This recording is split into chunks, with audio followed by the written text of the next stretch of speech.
Hundreds of tractors were revving up, about to set off for city centres, town centres across the country, including London. And what's really fueling the farmers' anger is that they're remembering this speech that Sir Keir Starmer gave them when they were at their annual NFU last year. We got a few quotes here. He promised to provide certainty. He promised to work with farmers. He said that food security was a national security, and he wanted a new relationship with the countryside and farmers. We've certainly got a new relationship, hasn't he? They're saying he basically stood there and lied to them, their words, for an hour. He got a huge reception, really, really popular. The agricultural secretary, whoever it was at the time, didn't. In fact, the farmer messaged me saying how well he'd gone down.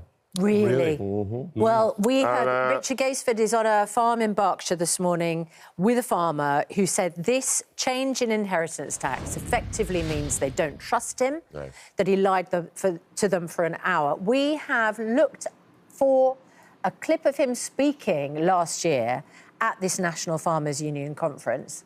To come back to haunt you can see why they're angry. Take 742 on things he said in opposition. And the government keeps saying it'll only affect 500 farms. Even if it did only affect 500 farms, why do we want to lose 500 farms? Well, what he said, what he said in that National Farmers Union excerpt there, losing a farm is not like losing any other business. Absolutely. It can't come back. That's right. Which is precisely what they're saying. Exactly what they're saying, because they'd say particularly it's going to affect small, family-run farms, and because of the inheritance tax threshold kicking in, they have to sell it if the farmer dies. And that's decades and decades of experience. They're not just farmers, they look after the countryside. They're custodians of the countryside. Farmers who say, we've had this farm in the family for centuries and we want to keep it, it never went well. Most of the time, you had inheritance tax. It was Margaret Thatcher who brought in the inheritance tax exemption. They weren't losing the farms then. It's big landowners who will pay. You've got not according to the National Farmers Union. You have here, and you've got to ask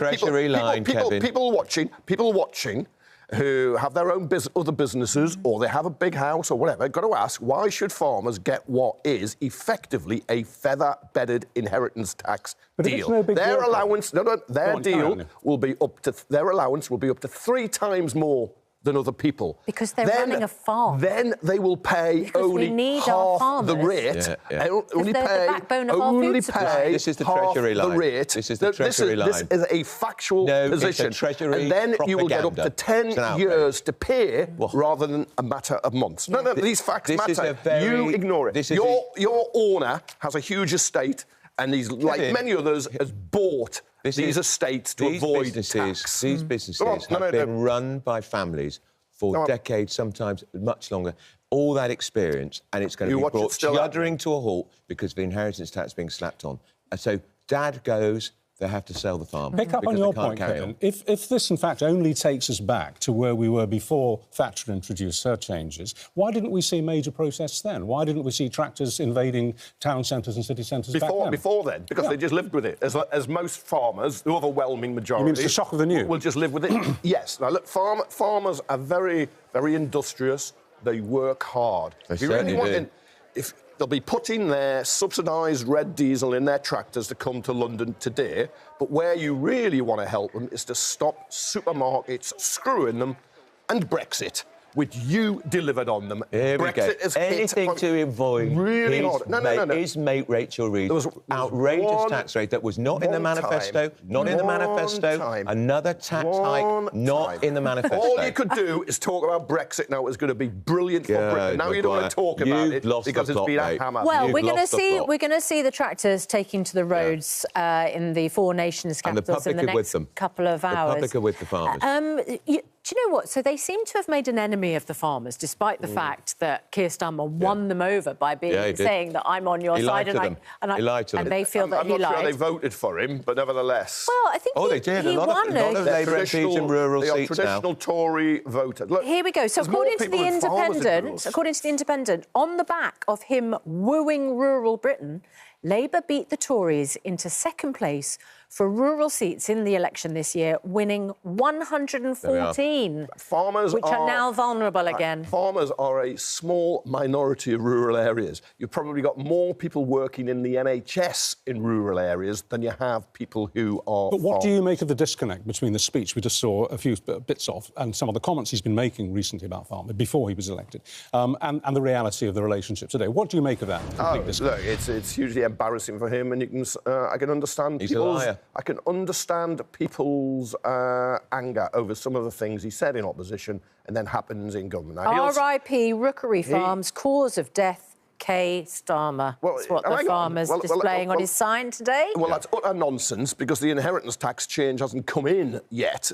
No, but he's predicting the death of his farm under the... And they're hoping it won't. It's not dead. Rookery Farm is not R.I.P. OK, Keir Starmer is not afraid to pick a fight with a lot of people, but now we seem to see a fight with the unions. Now, the unions and Rachel Reeves should be on the same side.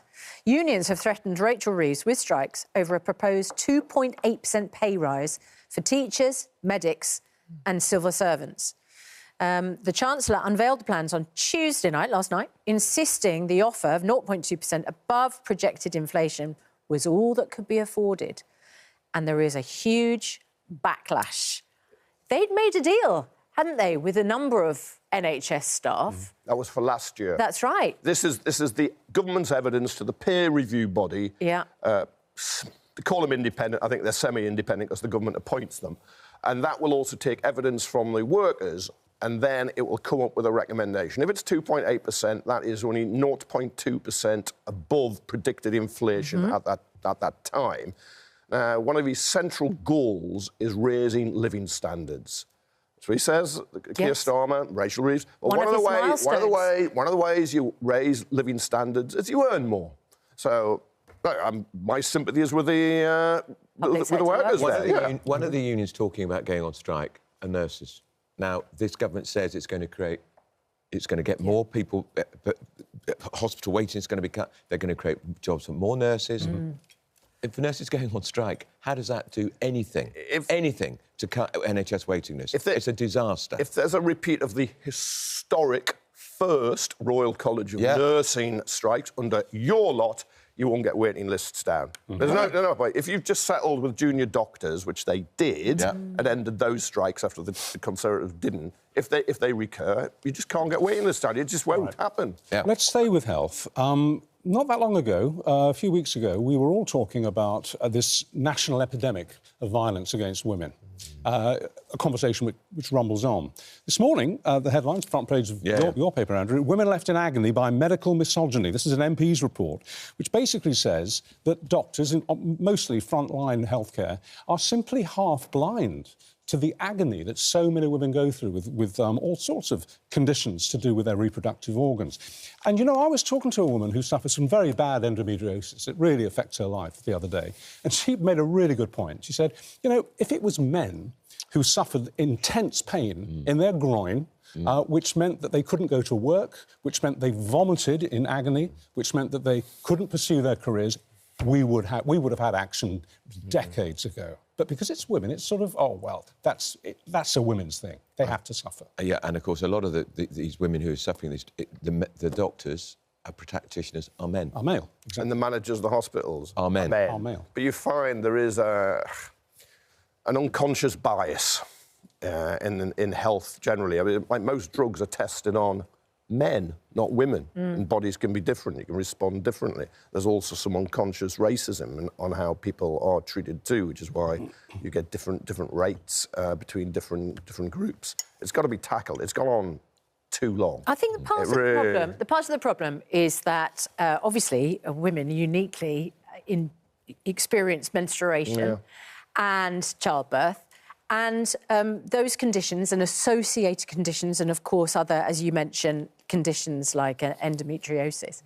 I think there's a sense of, well, it just happens. It's part of your daily life. And if it's particularly bad, I'm really sorry, you know, we'll give you some painkillers. But the fact of the matter is, actually, even though menstruation and childbirth are regular, they can be managed much better. Yeah. So this report that's come out, to which actually Vicky Patterson, the TV star, has contributed and is coming in this morning to talk about. She suffers badly. Yeah, she has said it was so bad, her specific condition, that she even considered at times the world would be better if she was not in it, because it affected her mood. The pain was so dreadful. And for that to not be taken seriously, if it was an other medical condition that wasn't related to something that women experience monthly, women's problems, then the idea is that... That sort of hushed expression that men use. Women's problems. Exactly right. We don't know how to, you're going to have to suck it up. Yeah, exactly. That's not my words. That's the conclusion of the report. Yeah. So we'll talk to Vicky about that when she comes in. Do you think we might see change then, based on this report? Yeah, it's normally slow coming, but unfortunately. But it's half the population.